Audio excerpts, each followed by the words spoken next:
saya patut curiga ya bahwa putusan ini bukan tidak mungkin bagian dari rencana-rencana penundaan pemilu yang marak disuarakan belakangan ini, dan bukan tidak mungkin ini bagian dari kejahatan yang dilakukan oleh banyak pihak.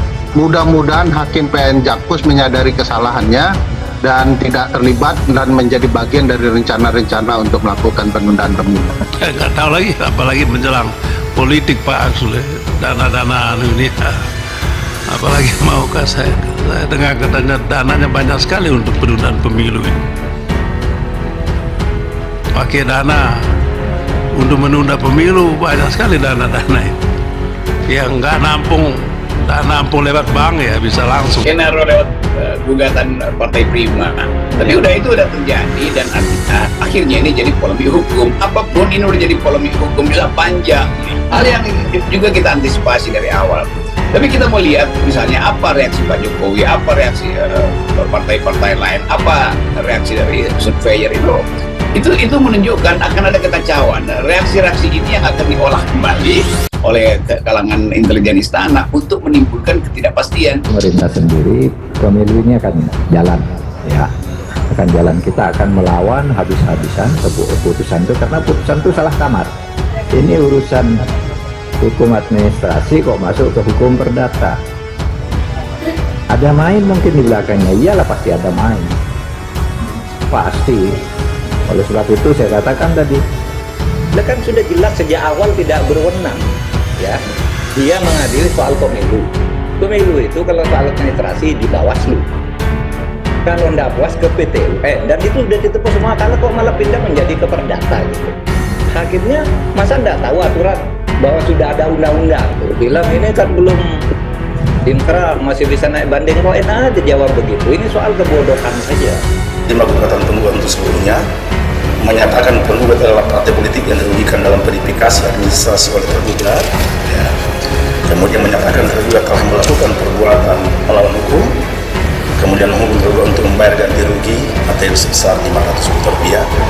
Yang kelima, menghukum tergugat untuk tidak melaksanakan sisa tahapan pemilihan umum 2024 sejak putusan ini diucapkan dan melaksanakan tahapan pemilihan umum dari awal selama lebih kurang 2 tahun 4 bulan. Putusan Pengadilan Negeri Jakarta Pusat yang memuat soal sengketa keperdataan antara Komisi Pemilihan Umum dan Partai Prima.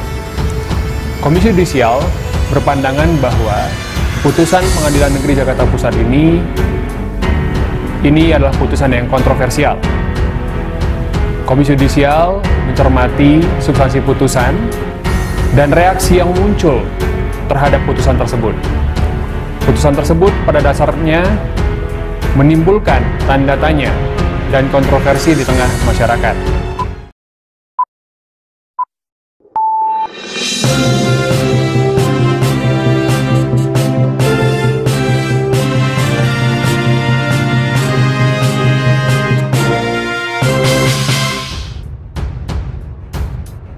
Putusan Pengadilan Negeri Jakarta Pusat yang memerintahkan Komisi Pemilihan Umum atau KPU untuk tidak melaksanakan sisa tahapan pemilu 2024 memunculkan sangkaan bahwa Majelis Hakim Pengadilan Negeri Jakarta Pusat sedang menjalankan agenda politik. Apalagi isu penundaan pemilu sebelumnya sempat menggelinding dari orang-orang di lingkaran Presiden Joko Widodo. 5 gugatan penggugat untuk seluruhnya menyatakan penggugat adalah partai politik yang dirugikan dalam verifikasi administrasi oleh tergugat, ya. Kemudian menyatakan tergugat telah melakukan perbuatan melawan hukum, kemudian menghukum tergugat untuk membayar ganti rugi materi sebesar 500 juta rupiah. Yang kelima, menghukum tergugat untuk tidak melaksanakan sisa tahapan pemilihan umum 2024 sejak putusan ini diucapkan dan melaksanakan tahapan pemilihan umum dari awal selama lebih kurang 2 tahun 4 bulan. Putusan Pengadilan Negeri Jakarta Pusat yang memuat soal sengketa keperdataan antara Komisi Pemilihan Umum dan Partai Prima. Komisi Yudisial berpandangan bahwa putusan Pengadilan Negeri Jakarta Pusat ini adalah putusan yang kontroversial. Komisi Yudisial mencermati substansi putusan dan reaksi yang muncul terhadap putusan tersebut. Putusan tersebut pada dasarnya menimbulkan tanda tanya dan kontroversi di tengah masyarakat. Namun, perlu digarisbawahi bahwa terkait dengan substansi putusan, Komisi Yudisial tidak berwenang untuk menilai baik atau benarnya suatu putusan, buruk atau baiknya suatu putusan. Forum yang tepat untuk menguatkan atau mengubah substansi putusan adalah melalui upaya hukum. Domain Komisi Yudisial berfokus pada aspek dugaan pelanggaran kode etik dan pedoman perilaku hakim. Komisi Yudisial juga akan berkomunikasi dengan Mahkamah Agung terkait dengan putusan ini, serta aspek perilaku hakim yang terkait. Kenaro lewat gugatan Partai Prima.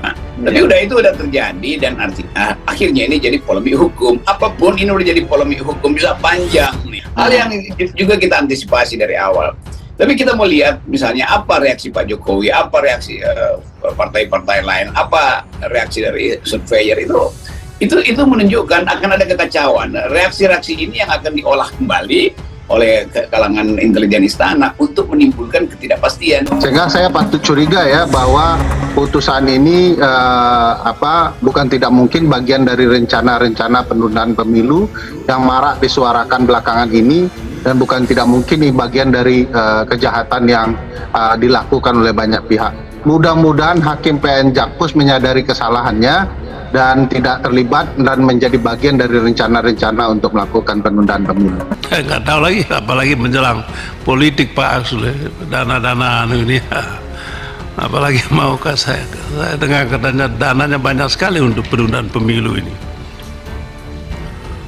Pakai dana untuk menunda pemilu banyak sekali dana-dana itu, yang nggak nampung lewat bank ya bisa langsung. Pemerintah sendiri pemilu ini akan jalan, ya, akan jalan. Kita akan melawan habis-habisan keputusan itu karena putusan itu salah kamar. Ini urusan hukum administrasi kok masuk ke hukum perdata. Ada main mungkin di belakangnya, iyalah pasti ada main, pasti. Oleh sebab itu saya katakan tadi, kan sudah jelas sejak awal tidak berwenang, ya. Dia mengadili soal pemilu. Pemilu itu kalau soal administrasi di Bawaslu. Kalau ndak puas ke PT UN, dan itu sudah ditempuh semua, kalau kok malah pindah menjadi ke perdata gitu. Hakimnya masa ndak tahu aturan bahwa sudah ada undang-undang. Bilang ini kan belum inkrah, masih bisa naik banding, kok enak aja jawab begitu. Ini soal kebodohan saja. Bagaimana menurut pendapat Anda? Silakan berikan komentar terbaik Anda dan saling menanggapi komentar di kolom komentar.